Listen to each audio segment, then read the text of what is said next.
दिया है 2 + 3 square root. हम क्या करेंगे, इस वाली रकम का रेसिप्रोकल ले लेंगे। रेसिप्रोकल लेने से ये डिनोमिनेटर में चले जाएगी सारी की सारी टर्म, 1/x 1/2 + 3 स्क्वायर रूट। इसके बाद हम क्या कर लेंगे, इसको रैशनलाइज कर लेंगे। रैशनलाइजेशन के लिए क्या होगा कि जो नीचे वाली टर्म है इसका साइन बदलेंगे और मल्टीप्लाई और डिवाइड कर देंगे, इस तरह से आ जाएगा।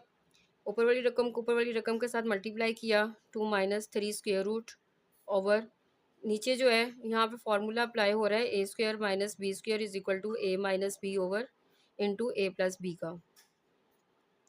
तो क्या हो जाएगा, 2 का स्क्वायर अलहदा से आ जाएगा और 3 के स्क्वायर रूट का स्क्वायर अलहदा से आ जाएगा। अब ऊपर वाली तो वैसे ही रकम आ जाएगी आपके पास, 2 2 ज़ार 4 हो जाएगा, 3 को स्क्वायर से कैंसिल किया तो 3 रह गया आपके पास। स्टूडेंट्स 2 - 3 स्क्वायर रूट ऐसे ही लिखेंगे, 4 में से जब माइनस करेंगे आप